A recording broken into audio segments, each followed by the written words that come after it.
기도하시겠습니다. 아버지 하나님, 하나님께 감사와 찬양을 돌립니다. 연약한 무리가 주님 앞에 모였습니다. 하나님께서 함께하여 주시기를 바라고 또 하나님의 말씀을 들려주기를 바라고 예수 그리스도의 명령대로 저희가 서로 사랑하기를 원합니다. 하나님, 이 자리에 삼위일체 하나님께서 저희와 함께 하셔서 성령으로 하나 되게 하시옵고 다 함께 한 마음으로 하나님을 힘껏 바라볼 수 있도록 믿음을 허락해 주시기를 원합니다. 저희에게 말씀해 주시기를 원하옵고 저희가 이 말씀을 받아 주님의 뜻대로 살 수 있도록 저희를 인도하여 주시옵소서. 감사하며 예수 그리스도의 이름으로 기도하옵나이다. 아멘. 태초에 말씀이 계시니라. 이 말씀이 하나님과 함께 계셨으니 이 말씀은 곧 하나님이시니라. 그가 태초에 하나님과 함께 계셨고 만물이 그로 말미암아 지은 바 되었으니 지은 것이 하나도 그가 없이는 된 것이 없느니라. 그 안에 생명이 있었으니 이 생명은 사람들의 빛이라. 빛이 어둠에 빛이 돼 어둠이 깨닫지 못하더라. 이 말씀은 요한복음의 첫 5절입니다. 요한복음 서론의 앞부분이라고 할 수 있습니다. 학자들은 이 부분이 초대교회의 믿음을 고백하는 찬양 가사였다고 말합니다. 본문은 초대교회 성도들의 믿음의 고백입니다. 요한복음의 저자 요한은 이 부분에서 요한복음 전체를 관통하는 믿음에 관해 3가지를 진술하고 있습니다. 이 3가지가 초대교회 믿음의 가장 중요한 부분이고 요한복음을 관통하는 주제입니다. 하나하나 살펴보겠습니다.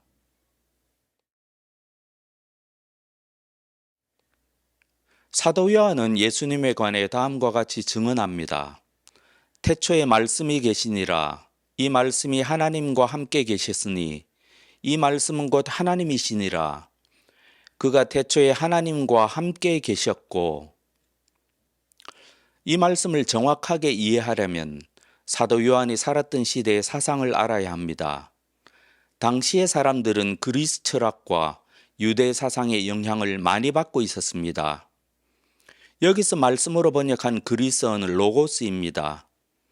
당시 그리스 철학자들이 말하던 로고스는 이성과 비슷한 개념이라고 할 수 있습니다. 그리스 철학이 말하는 이성은 오늘날 우리가 생각하는 이성과는 좀 다릅니다.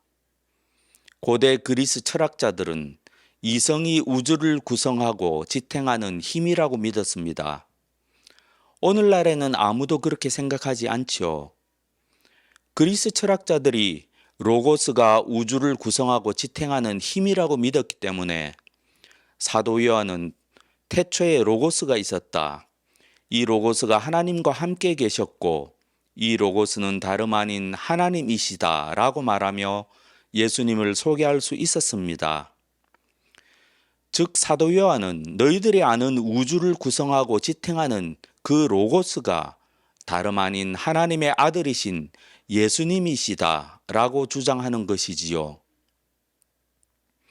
또한 사도 요한은 예수님을 소개하는 데 있어서 그리스 철학을 사용할 뿐 아니라 유대 사상도 사용하고 있습니다. 유대 사상은 구약 성경을 통해 형성된 유대인의 사상입니다. 유대 사상은 지혜를 굉장히 중요하게 다룹니다. 기독교 전통에서는 보통 잠언, 욥기, 전도서를 지혜 문학으로 분류합니다. 성경으로 채택되지 않은 집회서와 솔로몬의 지혜서 등도 구약 시대의 대표적인 지혜 문학입니다. 초대교회에 많은 영향을 주었던 70인역 구약 성경의 전통으로는 많은 시편과 아가서도 지혜 문학으로 분류하였습니다. 이렇게 장황하게 말씀드리는 이유는 사도 요한이 유대의 지혜 문학을 사용하여 예수님을 소개하고 있기 때문입니다. 구약 성경의 지혜에 관한 진술 중 특이한 점은 지혜를 의인화하는 것입니다. 대표적인 예로는 잠언 8장을 들 수 있습니다. 거기에 보면 지혜가 길가의 높은 장소와 사거리에 서서 사람들에게 소리 높여 외치는 것으로 나옵니다. 어리석고 미련한 자들을 향해서 지혜는 자기 말을 들으라고 촉구합니다. 지혜가 외치는 긴 말씀 가운데 오늘 본문과 관련된 중요한 구절이 있습니다. 여기서 외치고 있는 나는 문맥상 의인화된 지혜입니다. 여호와께서 그 조화의 시작, 곧 태초에 일하시기 전에 나를 가지셨으며 만세 전부터 태초부터 땅이 생기기 전부터 내가 세움을 받았나니 내가 그 곁에 있어서 창조자가 되어 날마다 그의 기뻐하신 바가 되었으며 항상 그 앞에서 즐거워하였으며. 우리는 이 말씀에서 요한복음의 첫 부분을 연상할 수 있습니다. 사도 요한은 지금 헬라인을 향해서는 로고스가 예수님이라고 말하며 유대인을 향해서는 지혜가 곧 예수님이라고 말하는 것입니다. 고대 알렉산드리아의 유명한 유대인 철학자 가운데 필로라는 사람이 있었습니다. 필로는 예수님과 초대교회 당시에 활동했던 사람입니다. 필로는 그리스 철학의 로고스를 최초로 구약 성경의 말씀과 결합했습니다. 결국 고대 유대교는 지혜와 말씀 그리고 율법을 동일시하게 되었고 의인화를 넘어서서 신성시하게 되었습니다. 이러한 상황이었기에 요한복음 독자들은 사도 요한이 무엇을 말하는지 잘 알 수 있었습니다. 당시 유대인들은 지혜와 말씀을 신성시하면서도 지혜와 말씀을 하나님과 동일시하지는 않았습니다. 하나님과 같은 존재이지만 하나님과 구별되는 존재가 바로 지혜와 말씀이었습니다. 하나님이시지만 하나님과 구별되시는 예수님을 소개하기에 유용한 관념이었던 것입니다. 예수님은 하나님의 말씀이시다라는 말씀의 교훈은 무엇일까요? 예수님은 하나님의 말씀이시다라는 초대교회 성도들의 믿음을 풀어 말하자면 예수님은 단지 하나님의 계시를 전달하시는 분이 아니라 계시 그 자체이다라고 할 수 있습니다. 예수님은 단지 하나님의 계시를 전달하시는 분이 아니라 계시 그 자체이다. 이것이 다른 종교와 기독교를 분명하게 구분하는 지점일 뿐만 아니라 거짓 기독교와 참된 기독교를 구별하는 시금석입니다. 불교에서 부처를 제거하여도 불교 사상은 남습니다. 불교 사상만으로도 불교라는 종교는 존재할 수 있습니다. 하지만 기독교에서 예수님을 빼면 아무것도 남지 않습니다. 그것은 기독교가 아닙니다. 예수님은 하나님의 계시 그 자체이시기 때문입니다. 이것이 기독교입니다.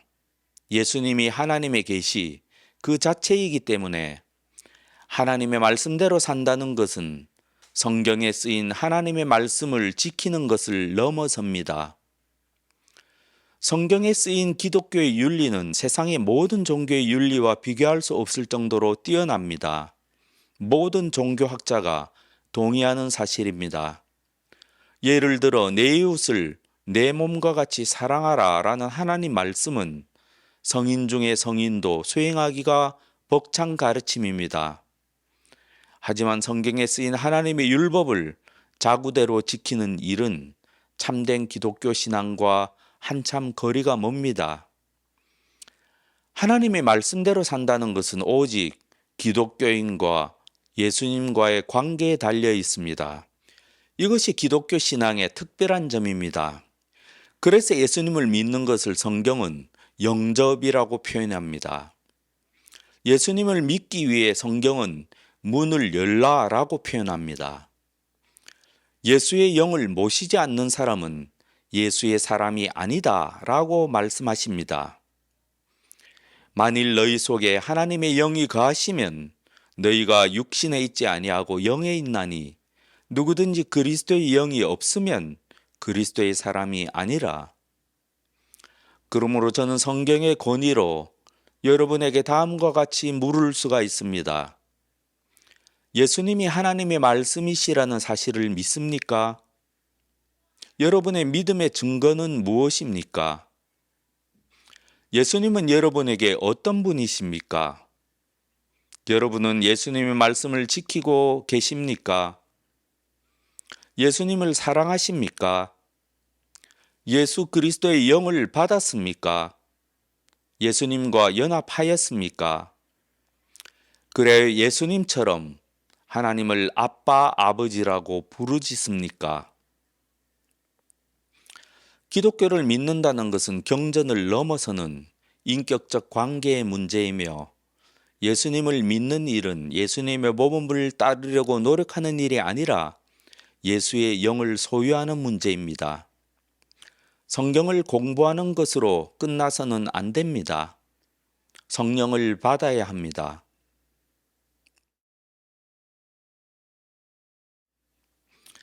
요한복음 1장 1절 말씀은 창세기 1장 1절을 연상시킵니다.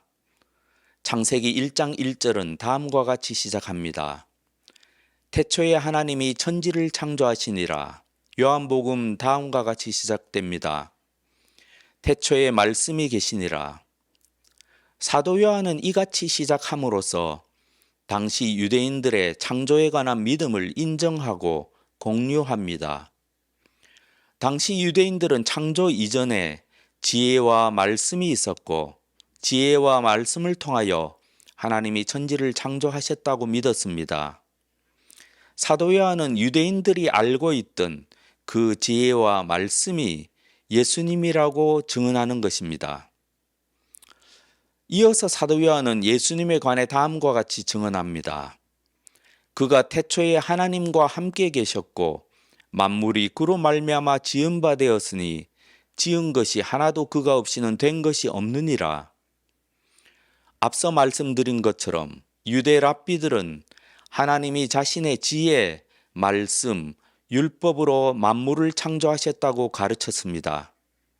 더 나아가서 랍비들은 의인들이 하나님의 율법을 지키기 때문에 창조된 만물이 유지된다고 가르쳤습니다.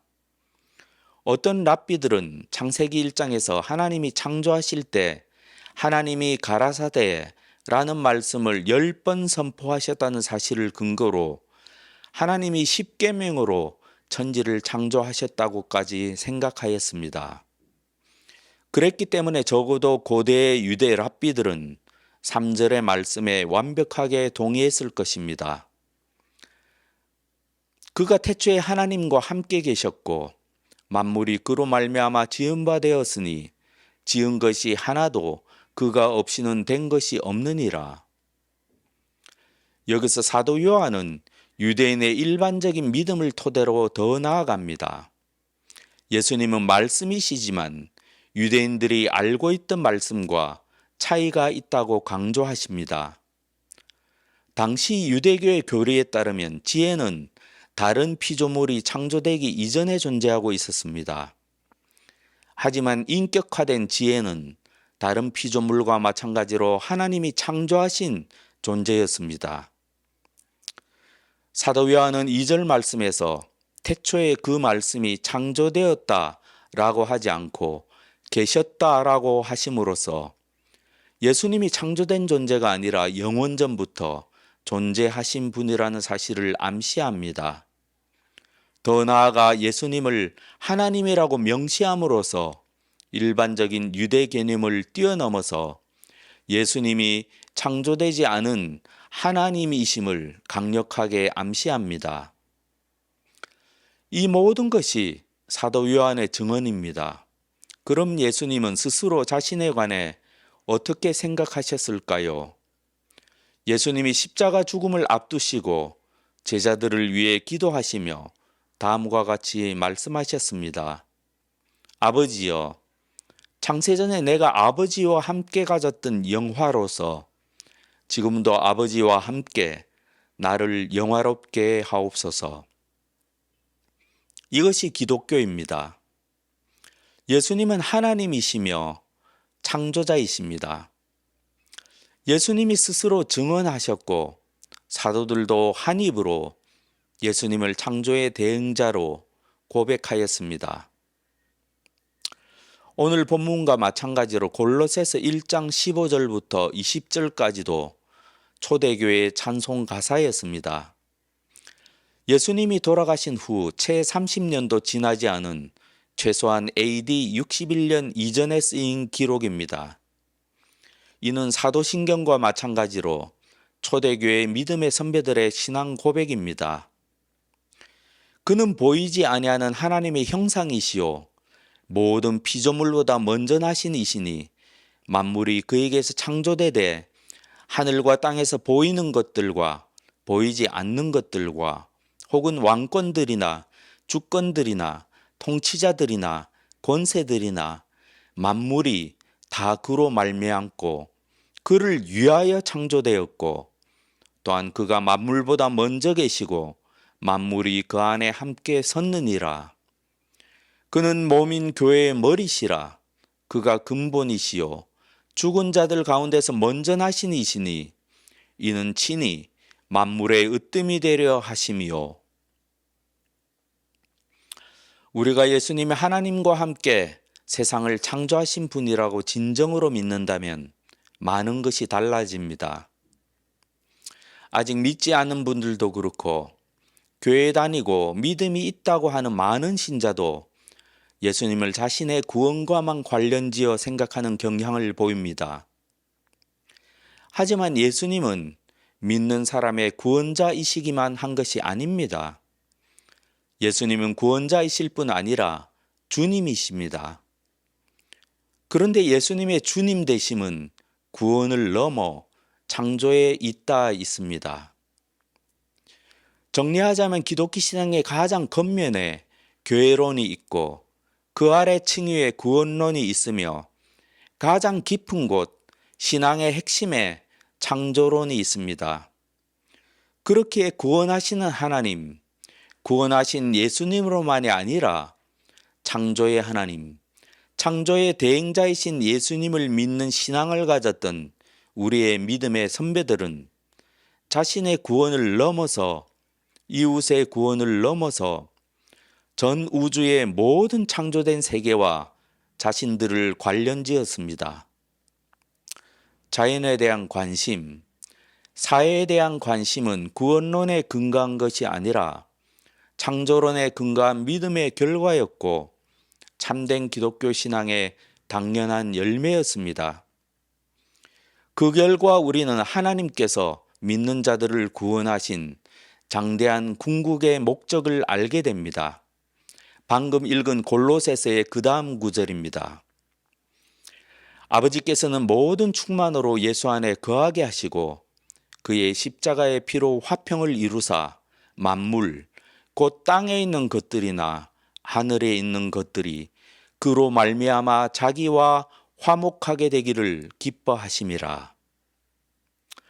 하나님은 예수님을 통해 하나님과 우리의 관계를 회복하시려고 하셨을 뿐만 아니라 창조된 모든 세계와 화평을 이루고자 하셨습니다. 이것이 믿는 자들을 구원하신 하나님의 목적입니다.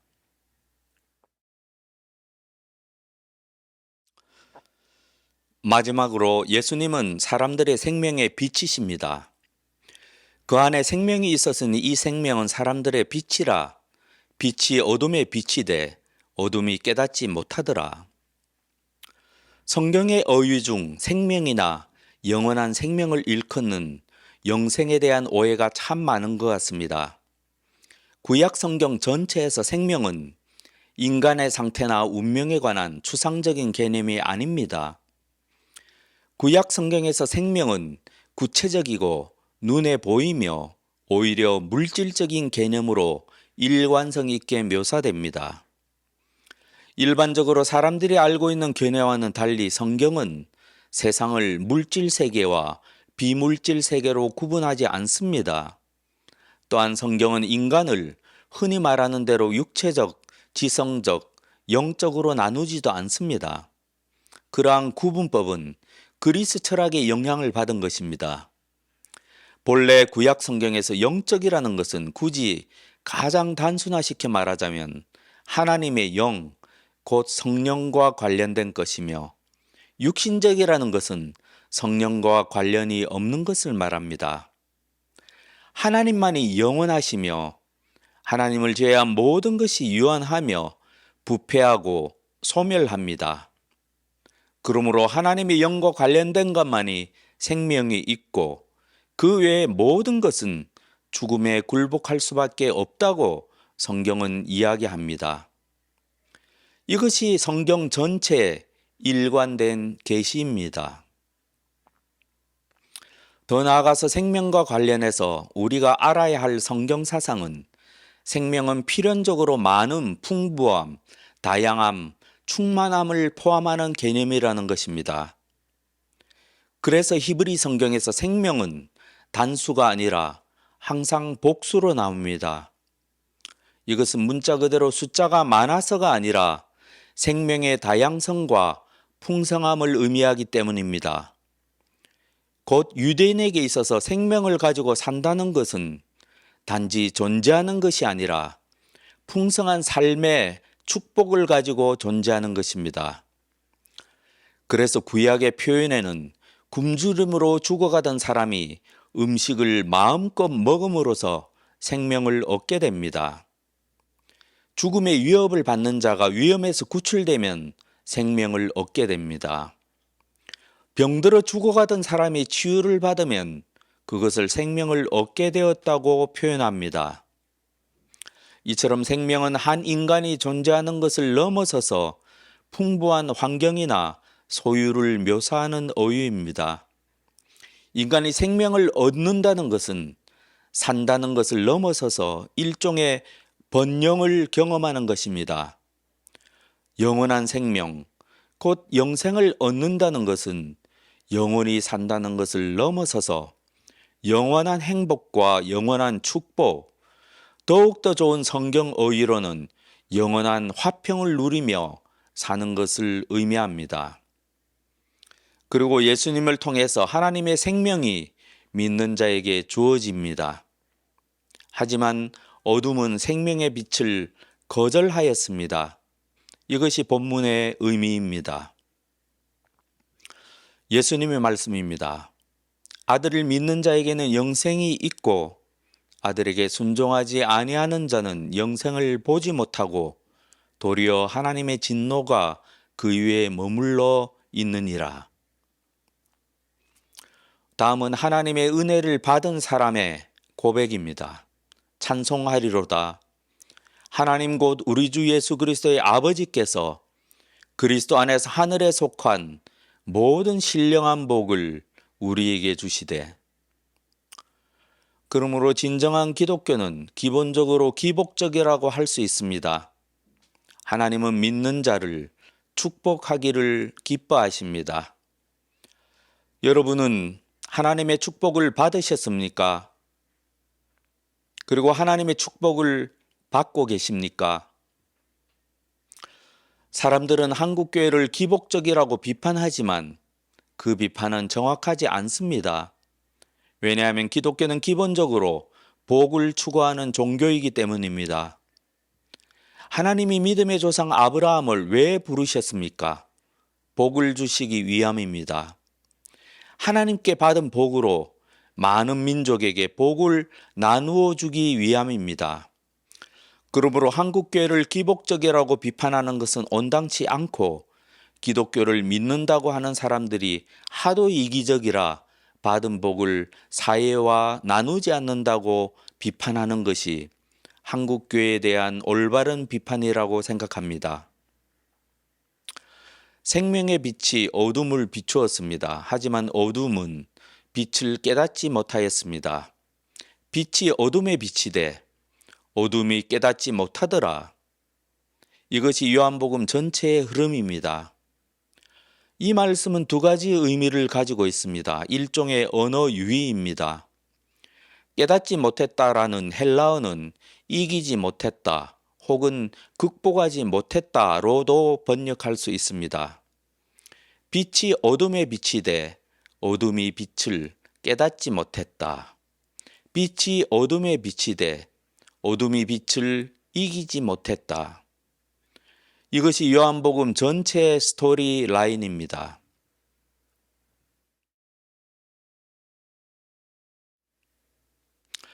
누구나 예수님이 하나님의 말씀이시라는 진리 앞에서 두려워 떨 수밖에 없습니다.